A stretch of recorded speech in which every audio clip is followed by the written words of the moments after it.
Eu tô aqui.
Oi, pessoal, boa tarde. Tudo bem com vocês? Olha, bastante gente Boa hoje, que tarde. legal. Muito legal. Vou dar só mais alguns minutinhos para a gente esperar todo mundo entrar e aí a gente vai começando. Nossa, tem bastante gente hoje, hein? Bem legal. Áurea, deu certo? Conseguiu ligar? Eu não tô te ouvindo, mas seu microfone tá desligado. Peraí. Você está me Agora. ouvindo? Sim, sim. Ah, que bom, que Que ótimo. Então bom, hoje eu posso legal. falar. Era o problema aqui no microfone aqui. Microfone. Alguém arrumou para mim. Então Que tá ótimo. Uma boa legal, tarde para todos vocês. que legal, que ótimo que deu certo.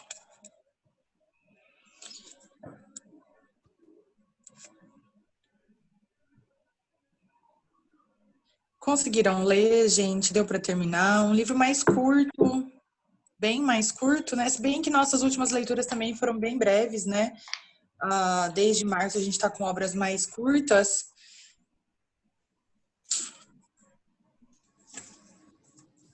Dá um certo respiro, né? Porque dá para ler outras coisas junto, é sempre bom.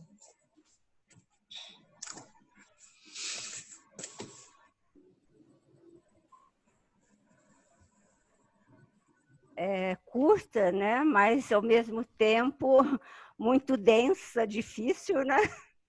Muito difícil, é. Muito, bem diferente do que a gente estava lendo, né? A gente veio de leituras pesadas também, só que numa uma perspectiva um pouquinho diferente, né? A gente estava mais com temas mais palpáveis. E esse é um livro bastante diferente do que a gente estava acostumado até então nesse ano, né? A gente já leu umas coisas assim antes no clube, mas pensando aí que a gente veio de O 15, depois a gente leu Abril Despedaçado, então livros com bastante pé na realidade, né? Baseados em cenários super reais, né? E esse bastante diferente.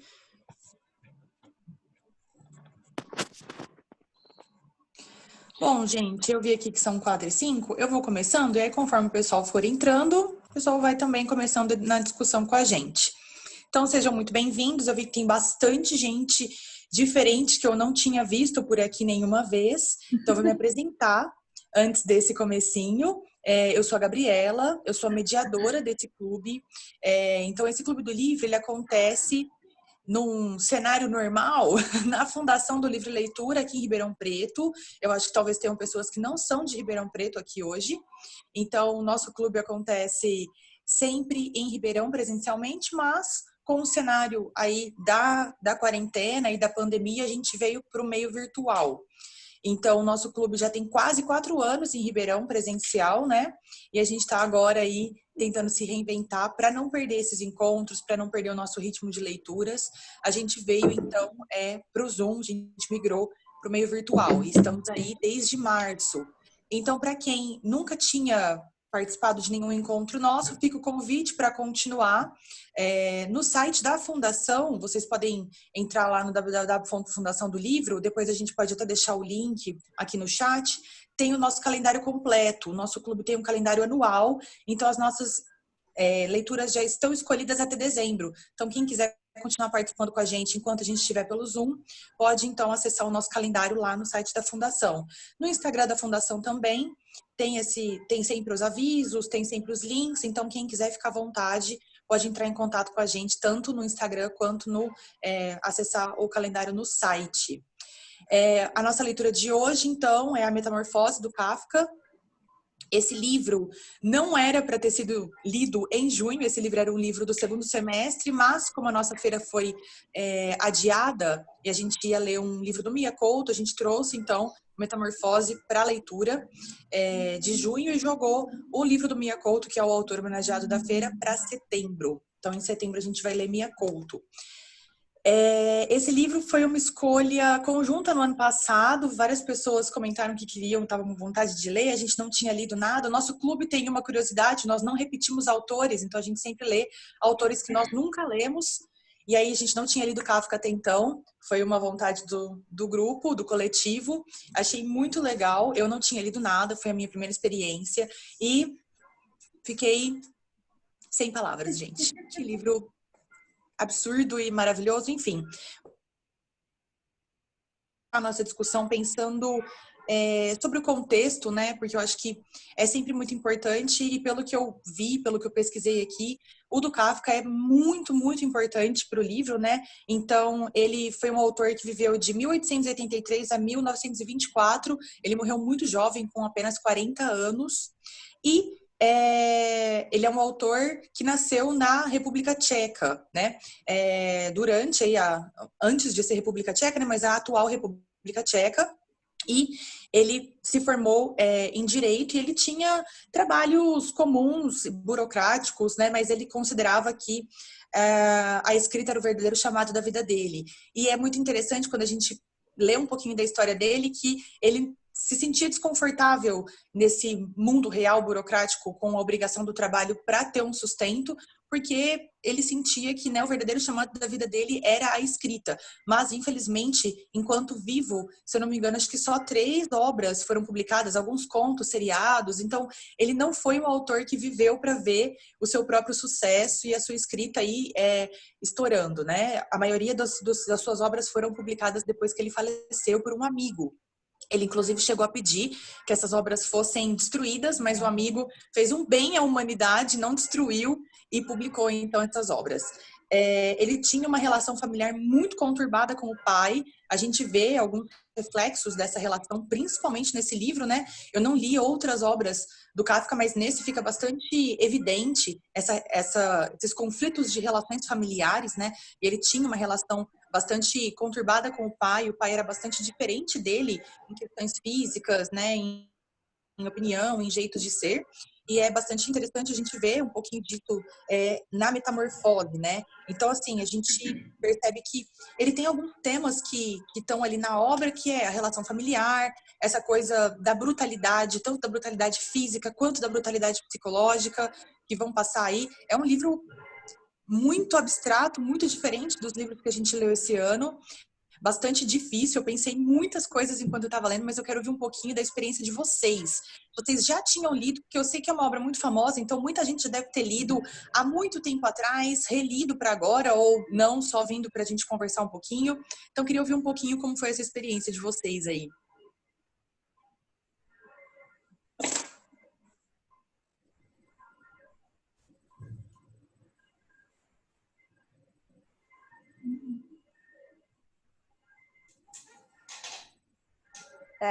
Agora deu. Desculpa. Eu já tinha lido há bem tempo, mas esse livro, acho que cada vez que você relê, você pensa em outras coisas diferentes. Quando eu comecei a reler, falei, nossa, eu não tinha lido esse livro, não é possível. Então, assim, ele traz um impacto muito grande, né? Toda essa relação familiar, né? E ali no interessante é que é, quando ele fala que ele está, né, acordando, o Gregor, né, e o Kafka já tinha falado no processo, o instante de despertar é o instante mais perigoso do dia. Então, ele já tinha essa coisa em mente, né? Que o despertar era um instante muito perigoso.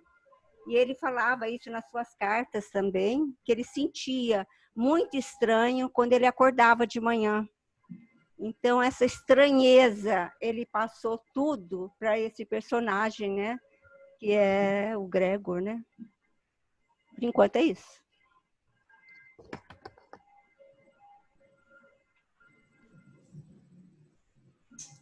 Oi. Eu não tinha lido, eu não sou de Ribeirão, e eu li para participar dessa reunião, porque, como agora está tudo online, né, a gente consegue entrar nos clubes de leitura de outros lugares. Eu achei muito legal. Eu tenho alguns livros, algumas Fê, até que estão separadinhas aqui, são mais para o final da história, então não vou falar nada ainda. Mas eu me surpreendi muito, porque é um livro que eu enrolei muito para ler. Muito, muito, muito. Todo mundo falava, eu, não, vou ler, sabe? Fiquei enrolando. Foi muito legal, gostei muito. Oi, boa tarde. Não sei se alguém ia falar agora. Eu também não sou de Ribeirão, sou de Porto Alegre, do Rio Grande do Sul. Também estou aproveitando, feliz de poder aproveitar o clube, né? Já que a gente está falando do início do livro, eu acho que uma das coisas que mais me surpreendeu no início do livro, que eu acho que é uma coisa que nos remete a muitas situações da nossa vida, que é o fato do personagem acordar totalmente transformado num inseto, mas absolutamente não vamos pensar sobre isso, vamos pensar assim, bom, tem o horário do trabalho, como que eu vou fazer para chegar lá? Totalmente alienado ao mundo dele que está desabando, né? Então, o mundo está desabando, sou um inseto. Acho que é importante a gente ver o horário do trabalho, né? E ele passa durante muito tempo apenas pensando assim, como que eu vou fazer para chegar no meu trabalho? Não, mas eu acho que ainda dá tempo. De repente, se eu fizer isso e aquilo, eu não consigo me virar na cama, mas tá tudo bem, tá tudo tranquilo. Então, é muito. A gente pode fazer vários paralelos com muitos momentos das nossas vidas, né? É que a gente realmente às vezes se aliena de uma situação que é muito mais importante do que aquilo do que o trabalho ou alguma coisa que a gente está pensando. E fica totalmente alienado a isso, de coisas muito importantes, como ter virado inseto, assim. Então, acho que no início do livro já começa muito direto e impactante com isso. Oi, boa tarde. Eu já tinha lido o livro, eu já li algumas coisas do Kafka. Assim, é um autor que ele é um autor de poucas obras, mas obras assim muito pautadas na questão do absurdo, né? Mas são absurdos totalmente plausíveis dentro de uma realidade, tirando o fato de você ter virado um inseto, né? Assim, o que me chama atenção, até vi algumas críticas ontem, eu vi um episódio para a TV sobre o livro, né? O que me chama mais atenção, talvez o que resvala mais na nossa percepção, porque é um livro que cada um parece que tem uma percepção diferente, pega um ponto ali que parece que mobiliza um pouco mais. É a questão de como as relações de conivência dentro daquela família. A partir do momento que ele não pode mais ser arrimo da família, que ele não tem mais utilidade, tem um aspecto repugnante, como que a família vai delegando ele ao ostracismo mesmo, né? Assim, a própria irmã, que inicialmente parecia ter um pouco de afeto, ela vai se cansando dele, né? Vai deixando ele de lado, até chegar na agressão física pura e simples mesmo, do pai jogar as maçãs nele, né? E ser hostilizado, até a morte dele ser vista como um alívio pela família. Isso, assim, esse caminhar da história vai te deixando com uma angústia muito grande, assim, a solidão dele, o lugar que ele perdeu dentro da família, a hipocrisia que a família também o tratava, no sentido que tinha reservas, mas fazia ele trabalhar e sobrecarregar para para manter aquela família. Então, é um livro que vai te trazendo, mais que o absurdo, essas situações que a gente vê nas nossas relações, né? Dentro do que a gente convive no dia a dia.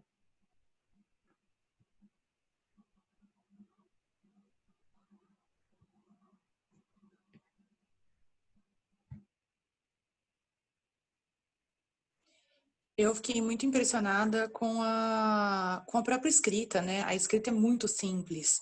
Então, conforme a gente vai lendo, a gente tem uma sensação de normalidade, que eu acho que é o que mais choca, né? Foram que vocês falaram um pouquinho aí, isso do trabalho, né? Não, vamos continuar trabalhando, vamos pensar no nosso horário de trabalho. Acho que foi a Patrícia que falou, né, Patrícia?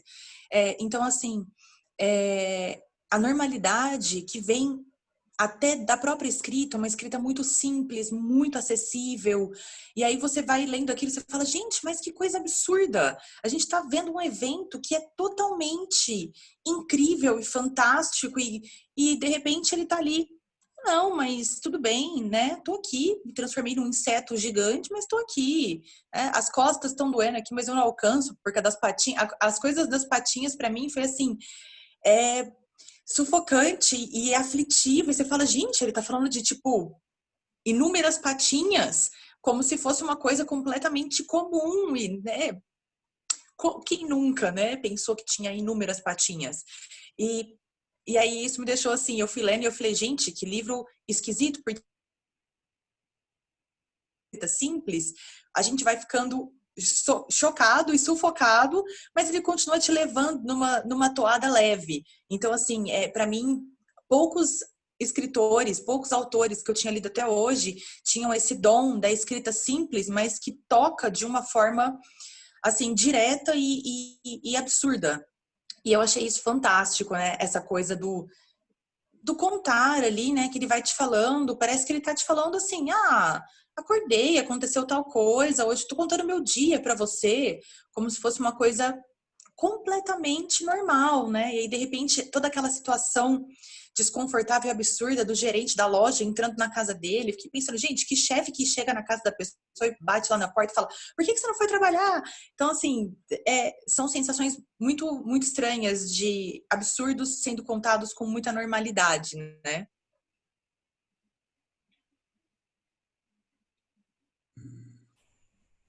E ele usa muito pouco adjetivo negativo, né? Isso eu acho que contribui para isso também. Eu acho que, sei lá, ele está descrevendo uma situação que é repugnante, mas pelo que eu vi aqui, a palavra repugnante aparece uma vez só no texto, mas descrevendo como a família enxerga ele. Então, acho que tudo isso, esse uso cuidadoso da linguagem dele, né, contribui para essa sensação de absurdo, né, que parece uma coisa absolutamente banal e mundana, mas ele está descrevendo eventos totalmente insólitos, né? E eu achei isso bem interessante.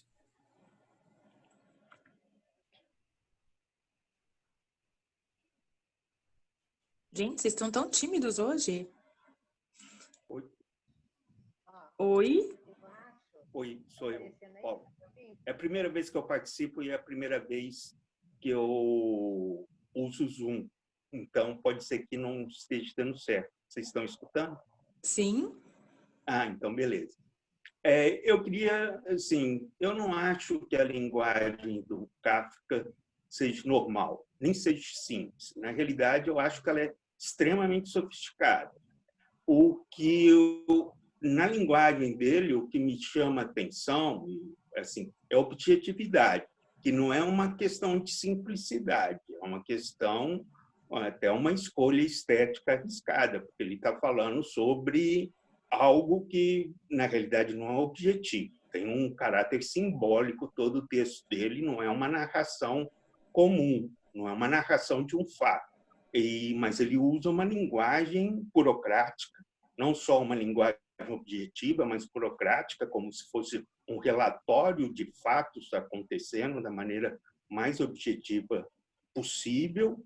E isso não é, de forma nenhuma, a meu ver, assim, uma questão de simplicidade linguística, não. Acho que isso aí é todo um projeto literário que ele já teve muito claro desde o início. Ou, se não, também é coisa dele ainda em vida, pode ser que tudo que fugiu desse projeto ele tenha queimado, mas num certo momento toda a linguagem dele é extremamente trabalhada, extremamente pensada, e não é uma linguagem que, mesmo você vendo, lendo assim, na normalidade, você pense que seria a maneira mais típica de se narrar um acontecimento daquele tipo. Então, eu acho isso aí um ponto que eu acho interessante destacar, que Kafka, na realidade, tem uma linguagem muito sofisticada, em um projeto estético bem inovador e muito bem refletido também. Não é só uma, entendeu? Não é uma boa história na realidade. Quer dizer, é uma boa história, mas não é necessariamente só uma boa história. É muito bem contada. Só isso. Agora eu vou tentar de saída, desligar o meu microfone. Eu quero puxar um gancho do que o Paulo falou. Desculpa, eu caí de gaiato aqui. Eu não lembro se vocês já falaram isso ou não, porque eu só entrei faz 5 minutos. Mas uma outra coisa que eu já reparei dessa obra é como ela cai pra gente na internet, né? Porque os memes que giram em torno disso é que ele é uma barata, né? Mas em nenhum momento fala de barata, né? Então, essa questão dessa linguagem tão bem pensada, de ele não propriamente falar qual animal que ele é, enfim, só colocar características de uma coisa, né, uma coisa de um animal bem nojento, enfim, de um inseto bem horroroso, né? É como a gente é precipitado, mas como ele causou isso com a forma que ele escreveu, né? A gente precipitou a personificação disso como se a gente estivesse vendo um filme, né? Porque, tipo, ele não precisou falar que ele era uma barata, e a gente não sabe se é uma barata, mas a gente já interpreta, porque a linguagem dele em si, eu acho muito, como vou dizer,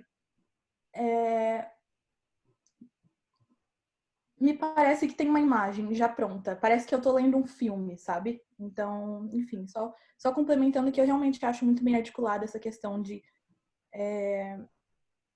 a gente enxergar muitas coisas que ele não diz. Tanto, enfim, por essa questão do meme que eu lembrei que...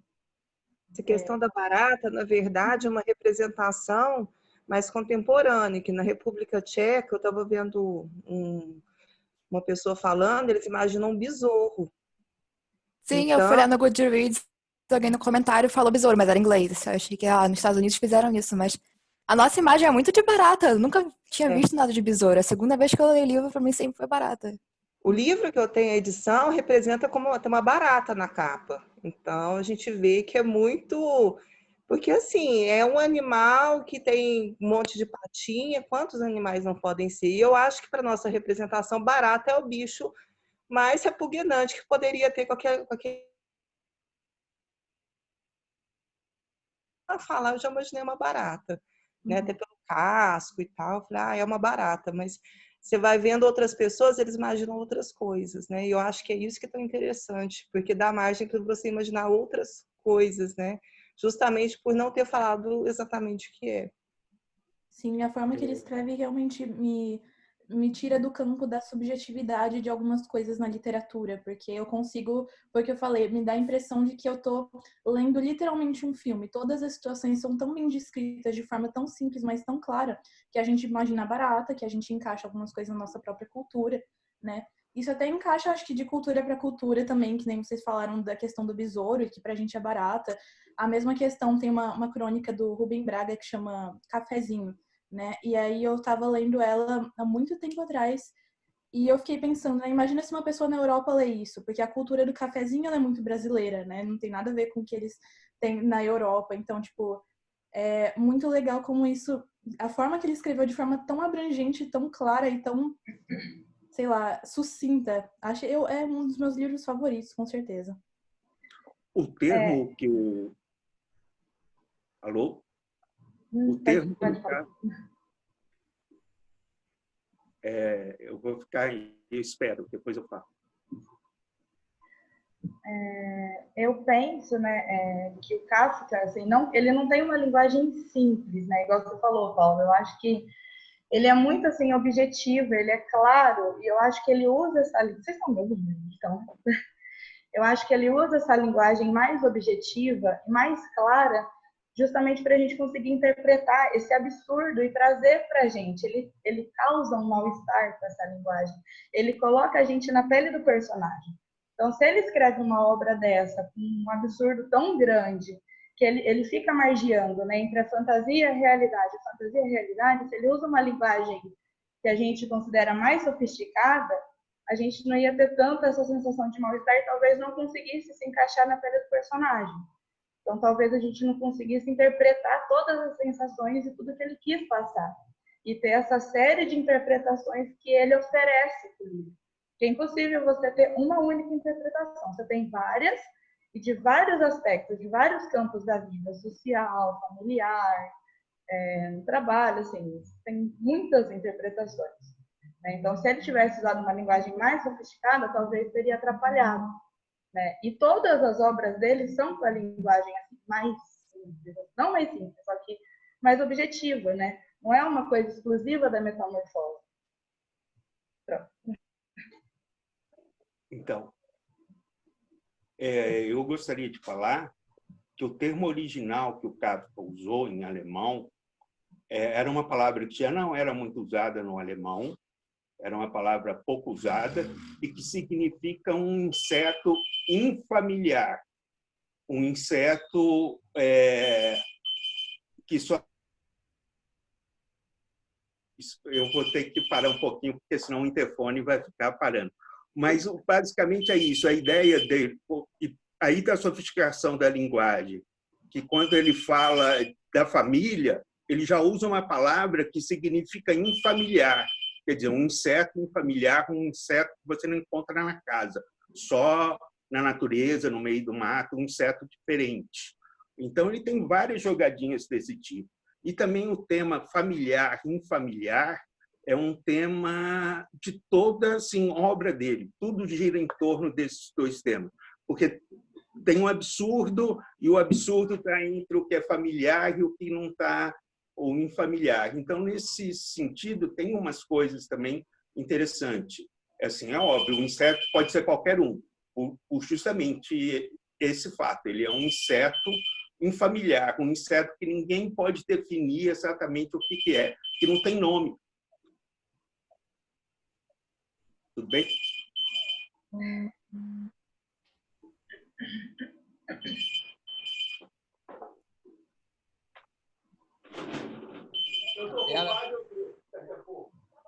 Ele deixou aí a compra?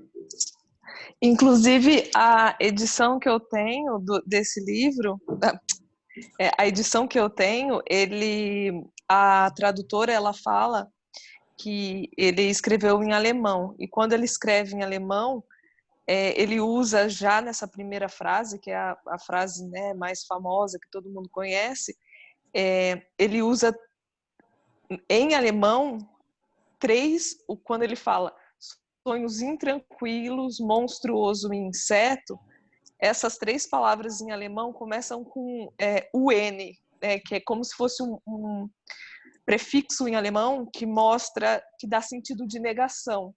Então, é um trocadilho feito em alemão, meio que já na primeira frase, para mostrar que ele vai passar por um processo de negação, a família vai negá-lo, para trazer essa coisa negativa, um efeito na linguagem que a tradutora, inclusive, fala que foi muito difícil escolher que palavra usar para o português, porque é impossível fazer com as nossas palavras essa brincadeira que é feito no livro, na versão original, né?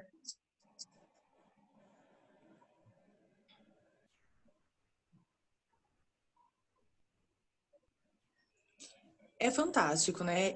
Uma coisa que eu achei, assim, incrível é o quanto eu fiquei, durante toda a leitura, pensando sobre o que aquilo significava para mim. Porque é interessante quando a gente lê alguma coisa que vem essa sensação de absurdo, pelo menos eu particularmente sempre fico me perguntando, né, o que o autor quer dizer com aquilo. E eu fiquei o livro inteiro, o que o autor quer dizer com isso? Será que ele quer dizer alguma coisa com isso? E eu sempre fico com essas perguntas na cabeça, e quais seriam as interpretações, né, dessa metamorfose, de tudo isso. Então, eu fiquei o livro inteiro me perguntando, né, nossa, o que isso significa, né, sobre o que nós estamos falando nesse livro, o que ele está querendo passar para a gente com essa história. E é incrível que termina e ele deixa todas as portas, as janelas, tudo aberto, né? A gente termina e é muito difícil você entender, não, eu acho que é isso, eu acho que é aquilo. E eu acho que isso é mais perturbador ainda para o leitor, porque a gente termina com uma sensação de que é uma coisa maravilhosa e, ao mesmo tempo, a gente precisa conversar muito para conseguir entender sobre o que ele está falando, né? Então, é fantástico, assim, quando a gente fica com tantos pontos de interrogação. Eu sempre fico muito feliz com esse tipo de leitura. E aí, algumas coisas que eu queria trazer para a gente conversar, né? É interessante que a gente tem uma apresentação desse personagem logo no começo, né? Ele vai falar da vida dele, ele vai falar do trabalho dele, ele vai falar da rotina, ele vai falar da família. Então, a gente percebe que ele é um jovem que teve algumas situações impostas na vida, e uma delas é o trabalho, né? A gente tem toda essa questão do dinheiro que convive ali na obra inteira, desde o começo, a questão que ele é um arrimo de família, a questão que ele carrega essa família financeiramente, mas, ao mesmo tempo, o quanto isso não foi uma escolha dele, quanto isso foi uma escolha imposta, né? Então, essa questão da imposição, assim como, de repente, acordar o inseto, né? Não é uma coisa que ele pôde lidar, né? Foi uma coisa que aconteceu. Então, assim, achei interessante essa apresentação e depois o decorrer da história para a gente entender um pouco daquelas relações familiares, né? É um livro que fala muito sobre relações familiares e, né, o que a gente tem a partir dessas relações familiares, né? Então, achei interessante esse menino que não tinha amigos, não tinha relações próximas, não tinha muitas diversões, extremamente dedicado à família e, de repente, né, numa vida comum, uma vida com uma rotina muito estabelecida, apesar de ser viajante, né? Acontece uma coisa absurda como essa.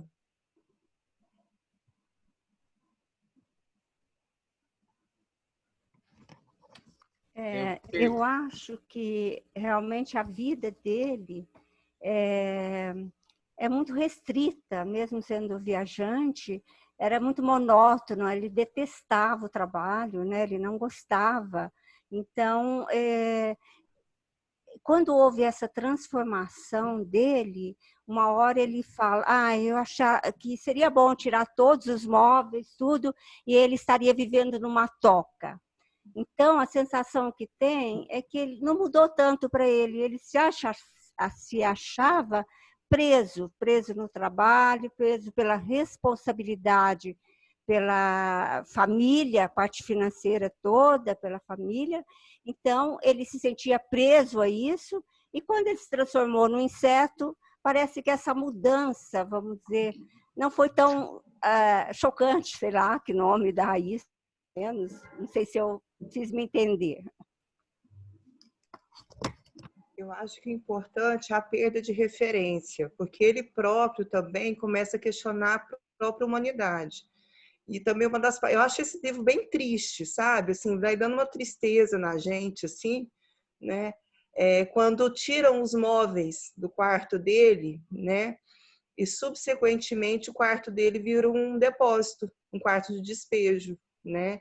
Eu acho que foi a concretização da perda dele de lugar da família de vez, né? Porque até então tinha um certo esforço, até da própria irmã, da Grete, de ali mantê-lo de uma certa forma, deixava a porta aberta, mas a partir do momento que a gente percebe que os móveis sem uso começaram a ser jogados lá, né? Eu falei, e aí ele já está delegado mesmo a não fazer parte, a não existir dentro daquela família, né? A primeira vez que eu li A Metamorfose, eu tive a sensação de que é como se ele estivesse escrevendo uma biografia. Eu terminei de ler A Metamorfose, eu fui fazer uma pesquisa sobre o livro e fui ter uma discussão com meu amigo que me indicou, né? E aí eu até comentei com ele, eu falei, nossa, eu acho impressionante, eu usei essa frase, eu acho impressionante como ele conseguiu colocar tudo o que ele sentia, o que ele vivia e o que ele tinha na vida em um livro desse, tão absurdo e tão, assim, que causa um mal-estar tão grande. Aí ele falou assim para mim, eu lembro certinho, faz uma pesquisa melhor, porque isso não é uma biografia. O Kafka, né, nas coisas que eu li dele, ele é muito existencialista, né? Ele traz isso para as obras, de verdade, de fato, para fazer a gente pensar, né? Tem um livro dele que chama Carta ao Pai, para comentar uma coisa que a Gabriela falou lá no começo, né? Que ela falou a questão da família, que a relação dele com o pai era muito conturbada, e realmente é. Nesse livro Carta ao Pai, eles reuniram todas as cartas que eles conseguiram pegar do Kafka, que o Kafka enviava para o pai, e tem uma densidade muito grande, uma tristeza muito grande na relação dos dois. Era, assim, realmente uma relação de muita dor, de muita mágoa, de muito rancor. Então, ele traz tudo isso que ele vivia para dentro do livro, mas não necessariamente como eu tive a minha primeira interpretação de uma biografia. Não, ele faz isso porque para fazer com que a gente olhe para dentro, traga para a nossa própria realidade e tire as nossas conclusões baseadas naquilo que a gente vive. Porque ele é um livro muito, muito, muito contemporâneo, muito atual e muito real, assim, em vários aspectos, né? Então, é isso. A Mônica tocou. Ai, desculpa. É bem crítico, ele é muito triste, mas é por isso.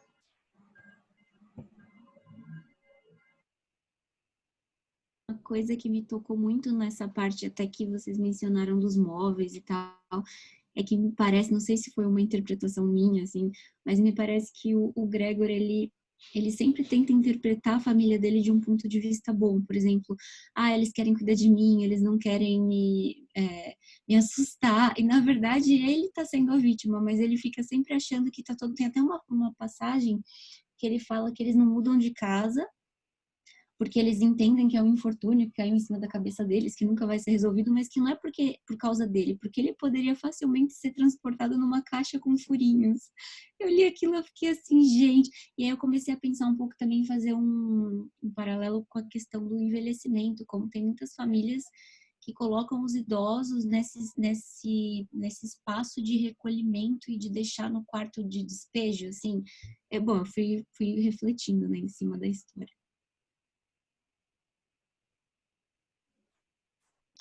Eu também tenho. Pode falar, pode falar. Eu também tenho essa sensação de que não só, é lógico que pode ser interpretado, qualquer pessoa pode sentir aquilo, né? O próprio Kafka, né? Ele fala que ele talvez está retratando alguma coisa sobre o pai, a relação com o pai, mas eu vejo aquela pessoa como, às vezes, seria o estorvo da família. Talvez uma pessoa idosa, uma pessoa às vezes deficiente, uma pessoa que demanda muito cuidado e a família não sabe o que fazer, né? Me vem essa sensação, aquele membro da família que todo mundo olha e fala, o que a gente faz com essa pessoa? Me vem essa sensação sobre por que ele é tratado daquele jeito.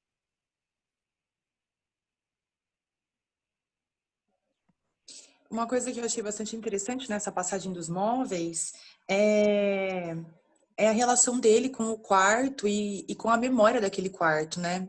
Foi uma passagem que eu achei muito, muito bonita e muito pesada ao mesmo tempo. Para mim foi particularmente difícil, assim, eu fiquei muito sentida por ele, com a família desmanchando o quarto. Claro que a família, na melhor das intenções, eu entendi ali, né? A mãe e a irmã, pensando sobre dar espaço para ele naquele quarto, mas o quanto nós somos influenciados pelo nosso contexto e pelo o nosso cenário, o nosso ambiente, vamos dizer assim, né?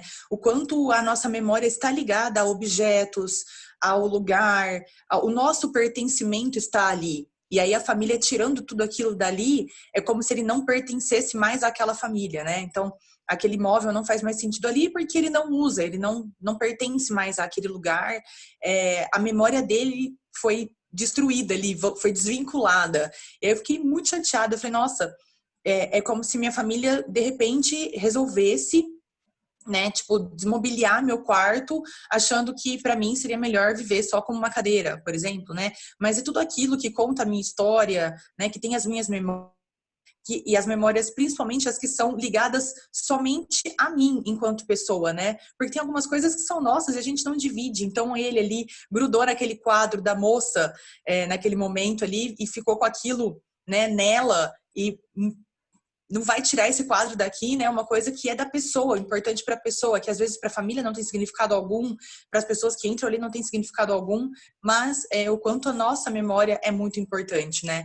Então eu fiquei assim, para mim essa foi uma passagem muito marcante, muito difícil ali, quando o quarto vai virando aos poucos um quarto de despejo, né?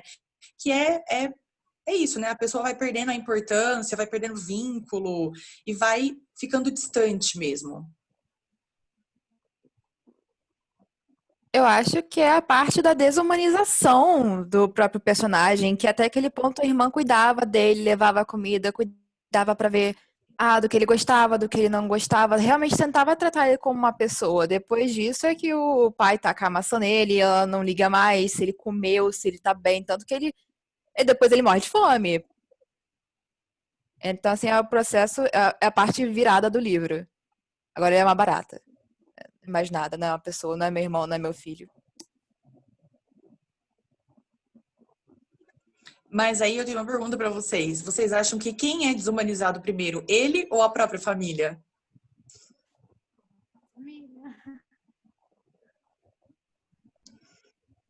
Eu perdi o preâmbulo que a Gabriela sempre faz e que dá o contexto, cheguei um pouco mais tarde hoje, mas eu falei, olha, uma das possibilidades dessa história, não sei se algumas pessoas concordam, né? A Paula falou que tem várias leituras, né? Mas uma seria essa, quer dizer, que a família entrou assim uma neurose coletiva de estranhar aquele membro da família e aí toda a narrativa, que é de um narrador externo, está contando que tem, né, um ente estranho, mas que isso poderia ser esse ponto de vista né, de uma família que está estranhando, né, ou tendo dificuldade de lidar com o indivíduo, né, e não o oposto, né, que é a maneira, talvez, que a gente é induzido a compreender a história, né, mas que seria uma outra visão. Eu gostaria também de levantar um negócio que o Paulo comentou, né, da mágica. A versão que eu tenho do livro é uma que foi impressa da Folha há um tempo atrás, e tem muitas notas de rodapé, né, o que significa assim, que eles alertam para umas tantas referências, né, que estão embutidas e que aí aqueles jogos de palavras, contato com o Kafka me foi apresentado como um grande frasista, né? E aí eu fiquei procurando dos meus exercícios na leitura, porque realmente é um livro rápido, como a Gabriela antecipou, são as frases legais que tem, né? Os aforismos, poderiam assim dizer, né? No texto. Aí eu rabisquei alguns, mas vou deixar o pessoal comentar. Uma hora dessa, se der chance, eu destaco alguns que eu falei, poxa, olha que frase sozinha já seria sensacional, né? Mas está embutida num contexto bem bacana. É isso. Oi, gente. Dá para ver? Eu sou Helena Mel, de Florianópolis. Eu faço letras aqui na Federal. Eu achei... E eu queria falar, vocês estavam falando aí do Kafka em alemão. Eu li de um jeito muito diferente, assim. Eu li a versão em alemão, que eu falo alemão, aí eu li ao mesmo tempo em português e eu ouvi, às vezes, também o audiobook. Eu ouvi o audiobook o tempo todo e, às vezes, eu estava lendo em português, às vezes eu estava lendo em alemão. E foi muito, muito gostosa, assim, a leitura. Claro, em alemão foi muito mais denso, assim, muito mais dificultoso, assim, de ler. E agora que eu percebi essas 3 palavras que começam com o N. Agora que dá para ver? As palavras são unruhigen, ungeheuren und ungeziffer. Essas são as 3 palavras. Eu achei muito interessante agora que a Marília, né, falou dessas 3 palavras que demonstram que denotam negação. E sobre as capas que vocês estavam falando, tem um homem aqui, um moço de Floripa, que fez um trabalho, eu não lembro direito do nome dele, é Celso, esqueci o sobrenome, que ele fez, eu acho que o trabalho de doutorado dele sobre as capas do Kafka, desse livro, comparando as capas e falando da sutileza que o Kafka não falar realmente qual bicho que era, e a gente só criar isso na nossa imaginação. E como eu pesquisei na internet o tanto de capa, que realmente muitas que são uma barata, assim, eu acho muito grotesco, assim, muito necessário, assim, essa capa. E como tem umas capas lindas, teve uma agora de 2020, lançada, que é Metamorfose, né, escrito bem grande, e uma pessoa realmente se metamorfoseando, assim, e é linda a capa. E é isso.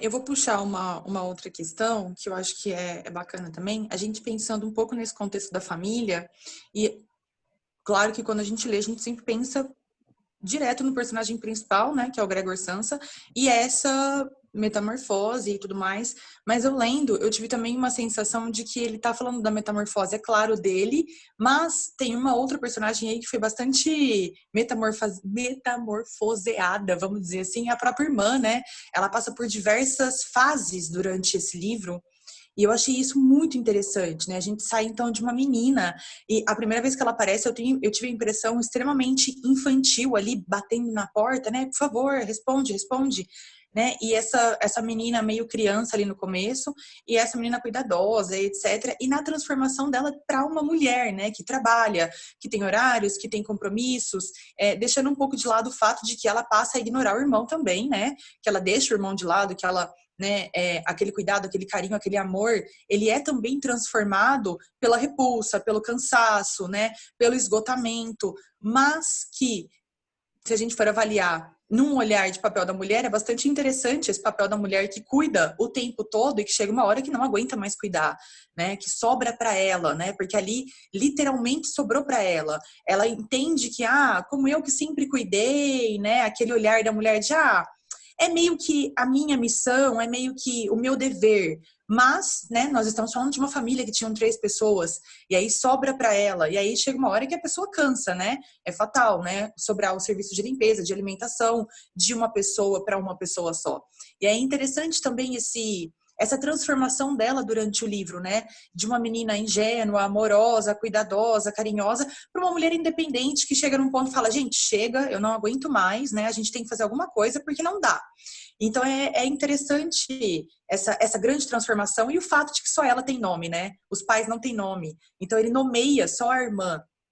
E acho que o fato de nomear é sempre interessante porque a gente acrescenta importância quando a gente nomeia, né? Então, apesar dos pesares, apesar de tudo isso, desse decorrer da história, só ela tem um nome. E ela foi a porta-voz, né? Ela que falou, olha, a gente tem que mandá-lo embora, né? Não tem como ele ficar aqui. E eu, no início do livro, esperaria isso de qualquer pessoa, menos dela, né? Vendo a evolução, né? Foi justamente ela que, a princípio, teve esse papel de cuidado, parecia ter um vínculo um pouco maior com esse irmão, foi justamente a partir dela que, inclusive, ele morreu. E foi justamente ela falando isso, olha, não, a gente não te quer mais aqui, né? Lógico, eu estava muito debilitada, ele estava com a maçã nas costas não sei quanto tempo, né? Mas é interessante essa questão dela ser nomeada, né? Dela ganhar um nome, e ela ter sido a porta-voz desse pensamento da família, né? Porque ninguém falava isso. Ninguém falava que não queria mais. Foi ela que justamente falou isso e teve o desfecho do livro. E é um nome até que soa parecido com o dele, né? Que é Greta, se não me engano, que ela chama.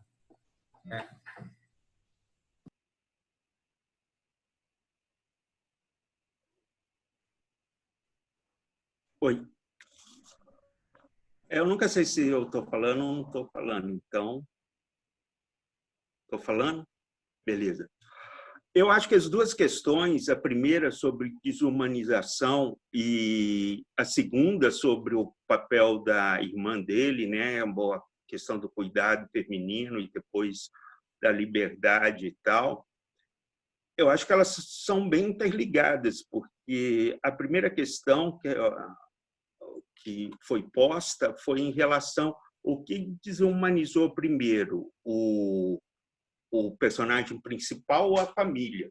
Na realidade, acho que o que desumanizou primeiro foi o mundo. Todo aquele processo já está num processo de desumanização sem volta, tanto família como o personagem principal. E a questão do papel feminino, da importância que ele vai assumindo e tudo mais, tem que ser visto também como assim, é mais um problema do meu ponto de vista, porque, na realidade, ali está a exclusão final, ali está a desumanização final. É interessante que o Kafka teve um monte de problema com as noivas dele. Foi noivo várias vezes e nunca deu certo. Então, e ele também tem em outros livros assim, uma questão meio ambígua com as mulheres. É um lado para se pensar também, possível de se pensar a questão. Mas eu acho que assim, todo o absurdo só é possível porque está tudo desumanizado. E uma leitura desse processo que se faz é a questão da exploração econômica. Ele não tem vida, ele é só numa engrenagem econômica que sustenta a família. E tem outra que é a vida não tem sentido, não é possível construir um sentido nessa vida partida, e aí, na realidade, o absurdo se instala, ou o niilismo.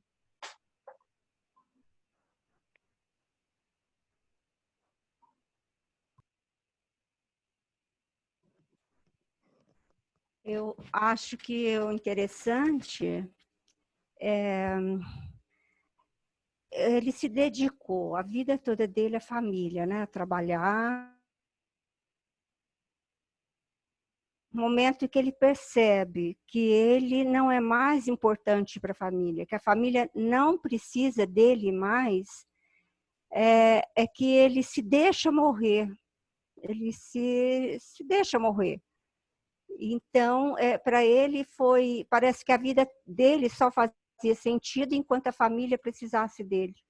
Quando ele viu que eles não precisavam, ele também, não sei, interpretei assim, que ele podia morrer, podia desaparecer.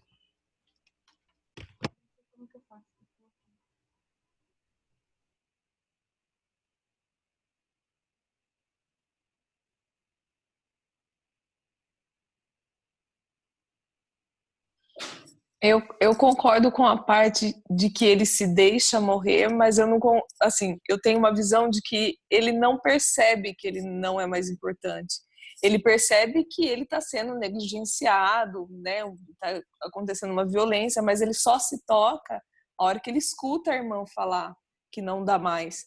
Porque momentos antes, ele inclusive quer ir lá abraçar a irmã e escutar o que ela está tocando, né? No violino. Então, eu acho que ele não percebe que... Eu não sei, a minha interpretação é que, assim, que cada um deles, diante de um trauma, representa uma reação. Eu não vou saber explicar qual reação, mas, por exemplo, eu vejo a mãe negando tudo aquilo, então ele aparece, ela desmaia, como se ela não quisesse ver. O pai com raiva, né, porque joga uma maçã. A irmã no primeiro momento que tenta ajudar e depois tenta que se livrar, prática. Então eu sinto cada um deles ali tendo uma resposta meio psicológica ao trauma. E ele, inclusive, mas eu acho que ele se toca a hora que ele escuta, né? Ele não... Porque ele está tentando a todo momento, mesmo com aquela maçã apodrecendo nele, ele está tentando, ele está vivendo naquele caos que é aquele quarto, mas ele ainda está vivendo. Ele só se toca a hora que ele escuta. Realmente eu sou um peso, eu vou me deixar, eu vou ir agora, né? E ele vai e a gente termina o livro sem saber o que fizeram com ele, porque a hora que a empregada vai contar o que foi feito com ele, a família não quer escutar o que foi feito. Então o livro termina e aí, onde ele foi colocado, o que foi feito com ele, também fica sem estar muito claro. Quando eu disse que realmente foi a hora que ele ouviu a irmã falar que caiu, que ele não era mais necessário, inclusive pela irmã que ele gostava tanto, né? E então aí ele se deixou, ele se desinteressou, vamos dizer.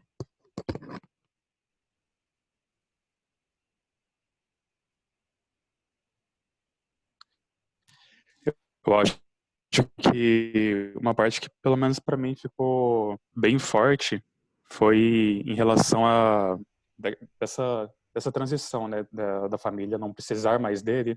Foi aquela parte dos inquilinos, né, que os inquilinos passam a morar na casa deles e aí eles veem que o Gregor tá ali como uma pessoa da família, né, e tudo mais, e eles se revoltam, né. Aí a partir desse momento eles falam, não, a gente precisa fazer alguma coisa a partir de agora, porque não tá dando, né? E aí os inquilinos se voltaram contra os pais do Gregor, e eu acho que é meio que isso, né? Que pegou bastante também dessa transição, assim. Essa parte dos inquilinos é bem assim, é forte também, né? Porque de repente tem pessoas vivendo ali e assim, eu achei tudo tão assim, tão estranho, né? Essa coisa de a família tá precisando, então eles alugam os quartos, e aí tem de repente 3 pessoas vivendo ali, e eles vivem de uma maneira tão esquisita que a mãe cozinha para eles. É uma relação estranha essa de parece que eles são convidados o tempo todo, mas eles são inquilinos e eles tentando agradar ali o tempo todo, e é isso que o Igor falou, né? De repente, agradar os inquilinos fica uma coisa tão importante que é talvez o ponto final, a gota d'água ali daquela situação, daquele esgotamento, daquela situação que eles já não estão mais aguentando levar para frente, né? E aí o inquilino falar que não, que absurdo é isso que está acontecendo aqui, é a gota d'água da família. Então é estranho isso vir de fora também, né? É uma coisa que parece que o problema é percebido de fora para dentro. Até quando eles conseguiriam viver se ninguém tivesse colocado um ponto final, mas ao mesmo tempo negligenciando ele no quarto, porque ele já não tinha mais alimentação, ele já não era mais cuidado, a faxina já não acontecia praticamente naquele quarto. Então é uma coisa estranha, né? Que parece que a resolução tem que vir de fora.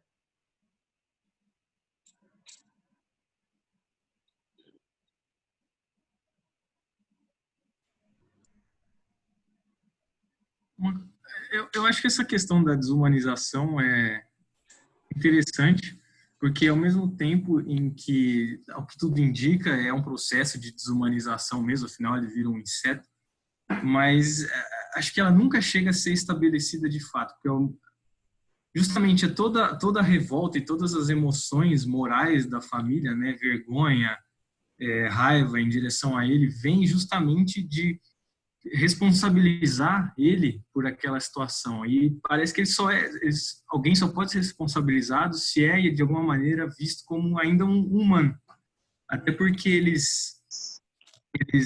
o Kafka diz explicitamente, né, que ele tem pensamentos humanos, só que o único, assim, talvez o principal de tudo é a falta de comunicação, que é a última coisa que ele continua humano, digamos, na vida interior, mas ele não consegue se comunicar. E eu acho que esse é um outro ponto interessante também do livro, que é justamente esse problema na comunicação, né? Eu acho que isso é muito forte.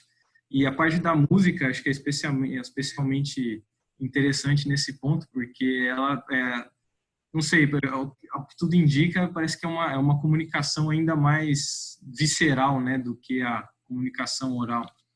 Enfim, não sei, eu não sei o que pensar sobre essa questão da desumanização, porque eu acho que é bem... Inclusive, a primeira vez que eu li o livro, eu era moleque, E assim, eu não entendi nada e eu fiquei indignado com as reações da família. Falei, como é possível? E lendo agora, a coisa é muito mais nuançada, né? A coisa é muito mais complicada. Isso que a Marília falou também de que pode ser interpretado como uma metáfora de alguma pessoa com algum membro da família ou algum ente querido que tenha algum problema ou um vício ou alguma coisa. Porque eu ajudei a minha mãe a cuidar da minha avó, que teve demência durante muitos anos. E assim, em várias ocasiões eu tive raiva, frustração e em vários momentos o impulso mais primitivo, assim, digamos, é você às vezes culpar a pessoa. E no fundo a gente sabe que não faz nenhum sentido isso, mas pessoas que têm familiares com vícios também. E quando a situação se resolve, a minha avó faleceu ano passado, e uma sensação assim que é paradoxal é que a gente sente alívio, porque dá muito trabalho, realmente é difícil. E eu fiquei me sentindo horrível, né? Assim, que obviamente eu fiquei devastado. Minha avó foi minha segunda mãe, ela ajudou a me criar, mas assim, era uma situação tão difícil que a gente sente alívio. E é inevitável. E eu estava me sentindo muito mal e eu fui ler sobre isso. E eu vi que várias pessoas que têm familiares com dependência forte de drogas, álcool, essas coisas, quando essas pessoas, ou com depressão que não se resolve, as pessoas sentem ali um alívio quando essas pessoas morrem. Então é uma coisa muito mais nuançada, né, do que a gente pode ver à primeira vista. E eu acho que o Kafka trouxe isso. Claro que o pai dele parece um sujeito bem desagradável, mas também a gente tentar vilanizar a irmã dele, eu acho que também não é uma leitura interessante.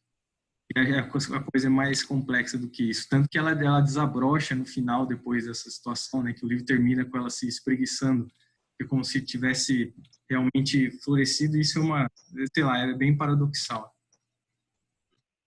Eu tenho um comentário que foi uma das frases que acho que mais me tocaram nesse livro, que é a parte que ele diz: seria ele um animal, considerando que a música o emocionava tanto?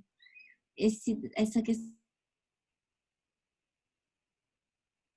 que dá a entender, conforme você vai lendo, que em alguns momentos ele até fica um pouco confuso, como se ele estivesse perdendo a sensação de ser um humano. E aí, quando ele fala isso da música, eu tive que dar uma parada, assim, meu Deus, acho que foi a parte que a irmã estava tocando violino, que ele tenta escutar e põe a cabeça para fora ali do quarto. Ai, só isso.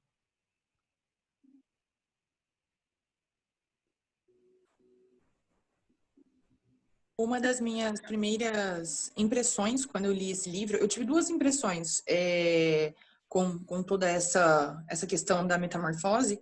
A minha primeira impressão foi a que ele tinha morrido no começo e que, na verdade, toda essa história era sobre a sensação de perda de uma família.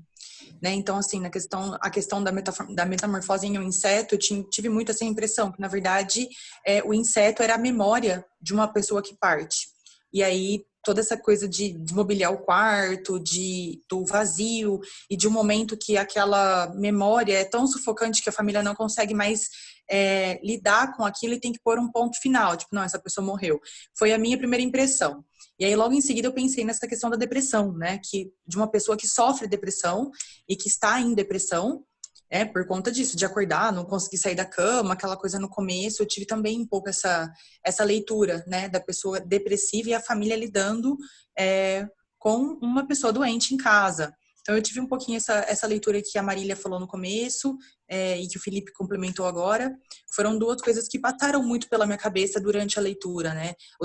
Do luto da família que perde e o quanto tempo demora, talvez, para a família se restabelecer de uma grande perda, ou de todo o processo que é a família estar com uma pessoa enferma, seja lá por qual causa seja, né? É incrível, né? Um livro que tem muitas ramificações, muitas leituras, muitas interpretações, e todas elas são incríveis, né? Eu acho que essa tremenda sensação de absurdo que a gente tem, e justamente o que torna o livro também possível de se ter uma leitura existencialista, justamente porque ele parece um cara bonzinho, assim, que ele não merecia isso. E o universo simplesmente jogou isso para ele, um evento aleatório que aconteceu com ele, e isso refletiria a aleatoriedade da realidade, do universo. E mesmo assim, a família ainda responsabiliza ele como se ele tivesse alguma culpa disso ter acontecido com ele. Então, isso, sim, assinala e ressalta toda a indiferença e o vazio a indiferença do universo em relação às questões morais, né? O que é justo, um universo sem justiça, esse tipo de coisa.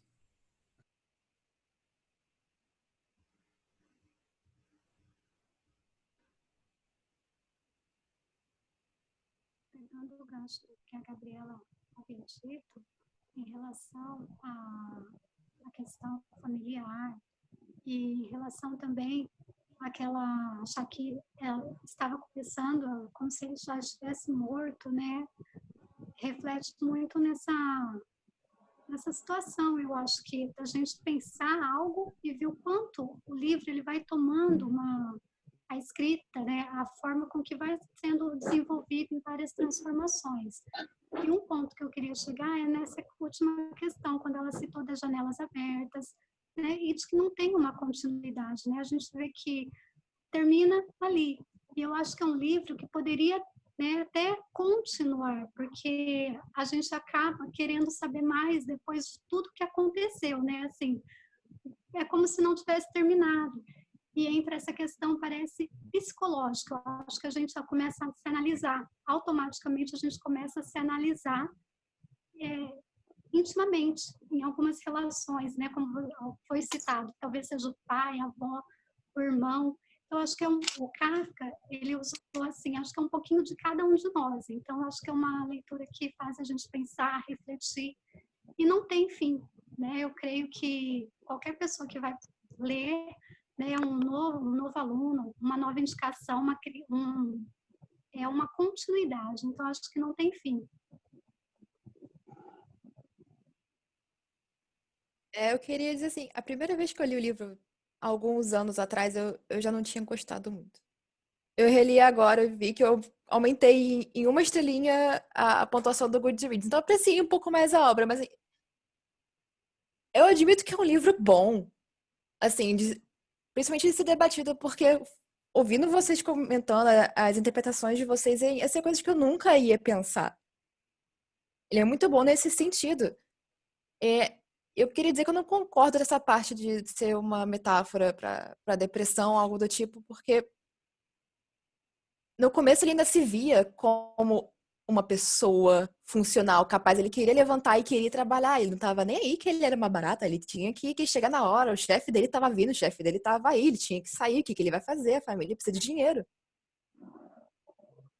Eu achei isso muito, muito absurdo. Ele não realmente... Ele continua se vendo como humano. A única parte que ele vai se referir como humano é a parte que a irmã dele tá tocando violino. Ele pensa se ele era um animal.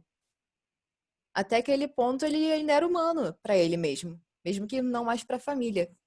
E o que você tinha perguntado, Gabriela, quem tinha se desumanizado primeiro? Acho que para mim, desde antes da história, era o Gregor, porque a família dependia muito dele, ele que tinha que resolver todos os problemas, é ele que tinha que sustentar a casa sozinho, porque a mãe tinha asma, porque o pai tinha problema, estava aposentado, a irmã era nova, ele estava juntando o dinheiro que ele tinha pegado para ele para mandar a irmã para o conservatório. Então, assim, ele não tinha uma vida, ele vivia...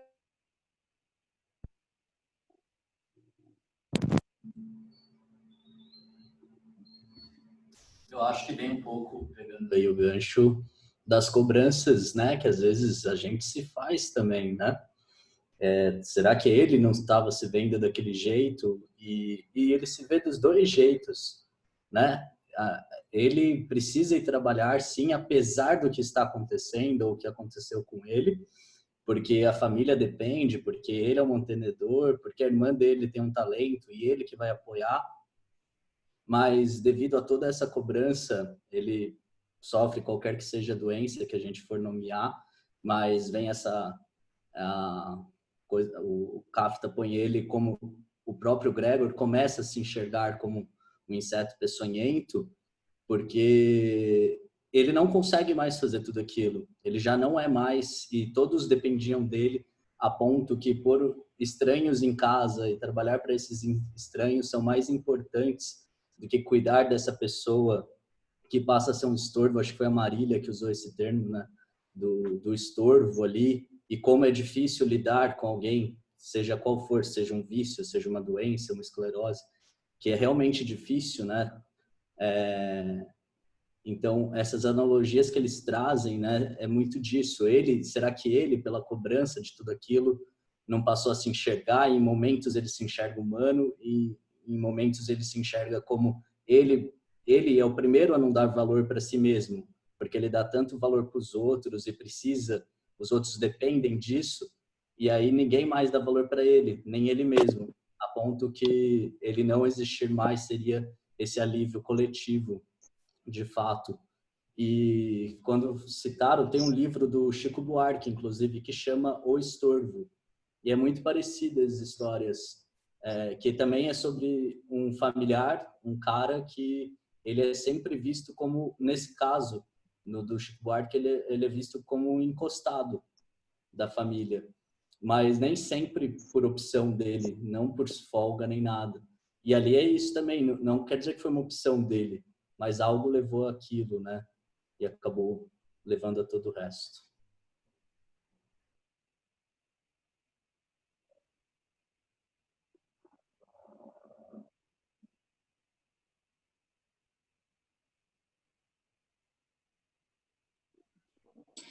Eu enxergo bastante, assim, da visão do Alex.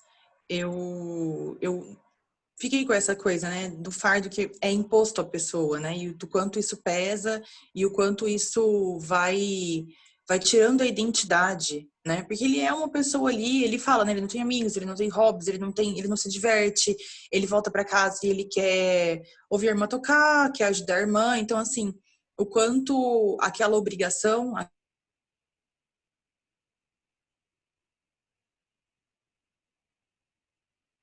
o quanto aquilo não foi pesando. Então, eu acho que isso é um ponto, assim, para mim tocou bastante.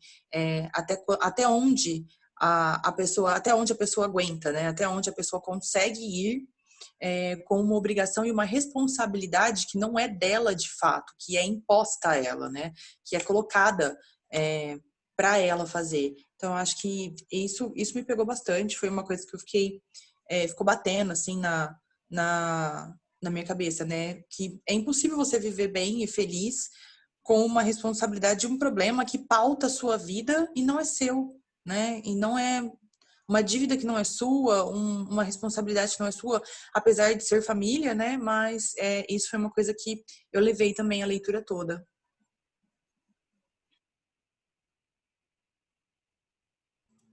Eu acho importante também, antes da gente desumanizar de total a família, eu fiz uma leitura de que não é imposto, às vezes, conscientemente, né? O quanto é imposto sem querer. Mas ele passa a ser um mantenedor por causa de outros defeitos de cada um da família ali, mas quando o defeito é dele também acaba acontecendo tudo isso.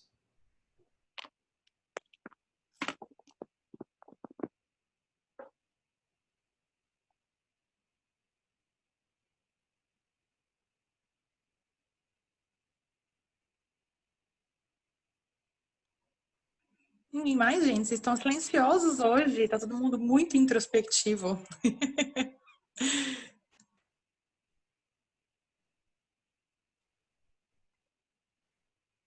Eu queria aproveitar, então, e pedir para o Eduardo falar um pouquinho sobre esses trechos que ele destacou, se ele puder. Acho que vai ser muito legal. Eu não estou sendo escutado. Oi, Paulo, tá sim? Tô? Sim, que eu pode estava falar, tentando então. falar e não apareceu. Então, eu queria falar uma outra coisa, que é essa ideia da família. Me parece que a família dele era horrível, entendeu? A questão de pertencer àquela família e a perda do pertencimento, obviamente, todo o processo de parar de pertencer é um processo de desumanização. Mas a gente também tem que considerar que a representação de família que tem na obra é bem ruim. Um pai que passa uma dívida, uma irmã que se desinteressa, uma mãe... sabe, todo esse processo, eu não acho que seja uma obra de valorização familiar ou da família como uma entidade moral, do tipo, a família é o que segurava ele como humano. Pelo contrário, acho que essa leitura não cabe no processo. A família já estava pisada e, assim, eram realmente uma má família. Não sei como valorizar essa relação. É uma relação ali de um tentar se livrar do outro, mais ou menos. Então, Gabriela, vou atender o seu recado, tá bom? Quem sabe nessas falas tem algumas pegadas que vão criando essa, né, sedimentando essas imagens que foram ficando para a gente. Vou falar alguns, tá bom? Uma primeira era, né, logo no começo, aquela perturbação toda, o homem tem de ter seu sono. Era uma frase que ele reforça, falou, olha, né, ele foi acordado, estava atrasado e tudo mais. Um outro momento, ele descreve o grupo lá onde ele trabalhava, né? O contínuo era uma criatura do chefe, sem espinha dorsal nem juízo, né? Quer dizer, acabou com a pessoa lá. Aí tem um outro momento em que ele conta do trabalho, né? Que ele fala um belo resfriado, a doença profissional dos viajantes, né? Quer dizer, cada profissão tem seus riscos, né? Então, um belo resfriado é a doença profissional dos viajantes. E aí tem uma outra frase assim que acho que cabe destaque, que é reflexões calmas, inclusive as mais calmas, ainda são melhores do que as decisões desesperadas.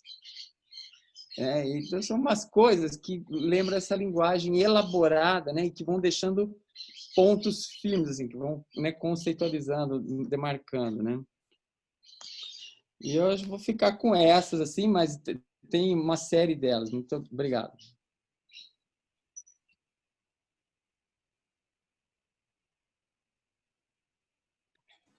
Olá, eu sou a Arodi, eu sou de Piracicaba, interior de São Paulo, e o que me fez assim ler esse livro pela primeira vez foi justamente o título, né? Fiquei animada de participar da reunião, porque é metamorfose, eu estudo insetos, eu faço doutorado com insetos, né? E assim, a minha ideia, apesar do livro, da história toda, culminar para uma situação que realmente a gente podia esperar o melhor para o personagem principal, eu esperava que a metamorfose, como nos insetos mesmo acontece, seria melhor para ele, né?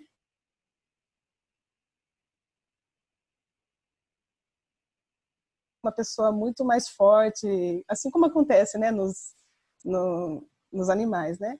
Mas aí eu só queria destacar isso, que daí depois eu vi que ele ficou seco, morreu, aí isso eu fiquei assim bem chocada, né, com aquela situação.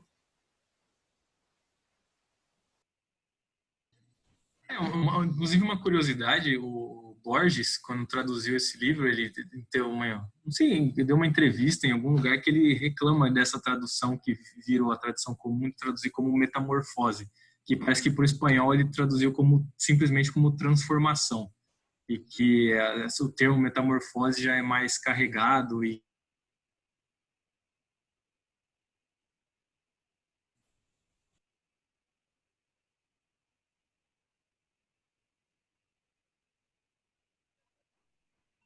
Ai, gente, muito legal. Fiquei muito feliz com a nossa reunião de hoje, com bastante gente, não esperava, muito bacana. E como a gente já está chegando perto da nossa finalização aqui, do que costuma durar as nossas reuniões, eu queria aproveitar para amarrar a reunião de hoje, queria fazer um pedido. Eu queria ver aqui quem nunca participou e não se apresentou, principalmente quem não é de Ribeirão, se sentir à vontade, é claro, né, de se apresentar. Então, quem esteve aqui com a gente hoje se apresentarem, para dar um alôzinho. E quem quiser, pode deixar aqui no chat o seu contato, que a gente tem um grupo no WhatsApp, eu vou adicionando essas pessoas no grupo, para vocês irem acompanhando os nossos encontros enquanto eles forem virtuais. Então, eu vou deixar o microfone para vocês.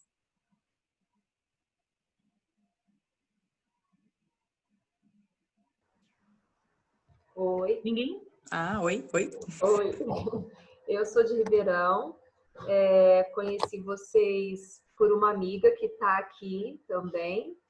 E, enfim, estava buscando um grupo de leitura e achei essa uma excelente oportunidade. Eu não conhecia a Kafka, eu adorei, né? Optei por ouvir vocês, enfim,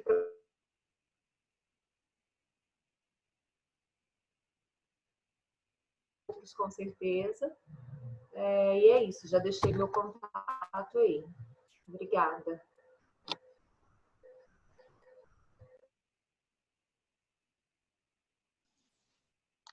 Olá, pessoal, boa tarde.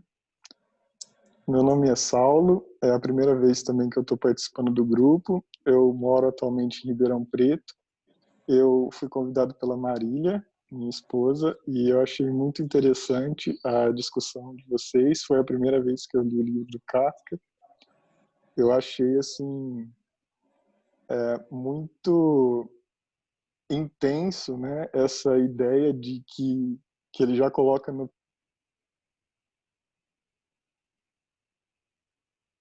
idade da gente acordar diferente, né? Quem sabe o que aconteceria se amanhã eu acordasse diferente, né? Acho que isso me pegou e é uma reflexão que está ainda comigo, né?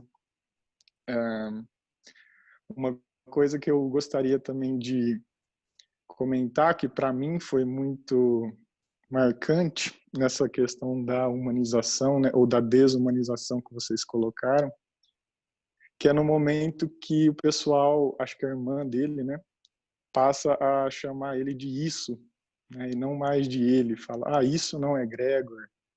Então, acho que essa passagem demonstrou o quanto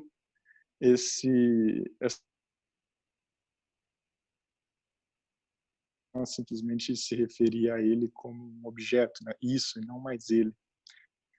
Mas é isso, gostei muito de participar hoje, espero que em breve possa participar com vocês presencialmente. Obrigado. Boa tarde, meu nome é Sayonara, eu sou de Vitória, Espírito Santo, sou bibliotecária escolar e eu acompanho e sigo a Gabriela.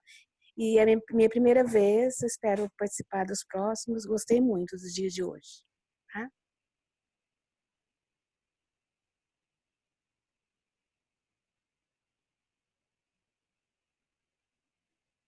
Ninguém mais? De novo?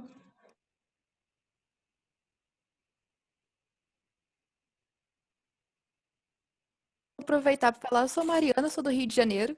Eu faço biblioteconomia. Oi, Gabi, oi, Sayonara. Eu acompanho a Gabriela no Instagram, no YouTube. Sim. E, na verdade, eu estou fazendo um projeto de pesquisa na faculdade de Bíblio sobre clubes do livro e literacia informacional. Então, estou participando de vários clubes do livro, aproveitando a quarentena, aproveitar acho que eu não posso participar presencialmente. E esse é um deles e está muito legal. Eles são muito receptivos. Que legal, gente. Fico muito, muito feliz. Fiquei muito feliz com a reunião de hoje, algumas pessoas novas, todo mundo falando bastante. Vocês estão se soltando, né? As nossas primeiras reuniões, o pessoal estava mais...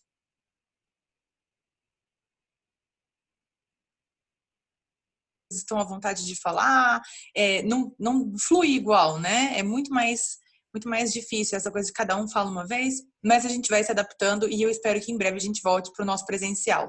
Muitas saudades de todos, eu estou, muitas. Fiquei muito feliz. De novo, quem quiser já pode deixar os contatos, eu estou vendo aqui subindo a janelinha do chat que bastante gente já deixou. Eu adiciono todo mundo no nosso grupo e a gente vai passando as informações, né? O nosso próximo encontro, já para a gente já deixar aqui para vocês, é no dia 18 de julho, um sábado, às 4 horas, da mesma forma, né? O penúltimo sábado do mês, que normalmente os encontros costumam ser no penúltimo tá até aqui, gente, é que eu não vou conseguir pegar agora, mas tudo bem. A gente vai ler A Noite das Mil e Uma Noites. Deixa eu ver certinho o nome do autor para falar certinho para vocês, porque ele é egípcio e eu não sei se eu vou falar certo. Deixa eu pegar o nome dele aqui. Naguib Mahfouz. Não sei se eu estou pronunciando certo, porque, enfim. E aí, também confesso já que essa é uma das leituras que eu tô mais curiosa, porque a gente estava numa pegada de tentar ler coisas diferentes, trazer nacionalidades diferentes, né, culturas diferentes, e essa eu estou muito curiosa, especialmente depois da experiência incrível que foi o Abril Despedaçado, né, todo aquele contexto da Albânia, etc. Então, assim, estou muito, muito curiosa sobre esse livro e sobre esse olhar aí, né? A Noite das Mil e Uma Noites. Então, nosso próximo encontro, dia 18. E aí, depois, eu deixo os links dos lugares que eu achar, as livrarias, sebo, estante virtual. Lá no WhatsApp, eu sempre mando para vocês os links que eu achar para quem quiser comprar. As bibliotecas, infelizmente, estão um pouquinho mais difíceis agora, né? Então, a gente acaba um pouquinho mais congelado. Se tiver e-book, eu envio os e-books também. E aí eu queria agradecer muito a presença de vocês e se vocês quiserem complementar, falar mais alguma coisa. Não? Ninguém? Então, acho que é isso, gente. Um bom sábado para vocês, um bom fim de semana. Eu espero que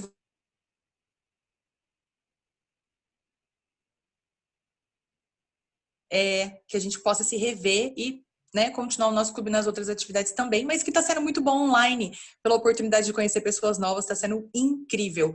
Muito obrigada, gente, pelo tempo de vocês, muito obrigada por estarem aqui, por acompanharem a gente nessas leituras. Muito obrigada. Tchau, gente, um bom Tchau, fim de tchau. semana.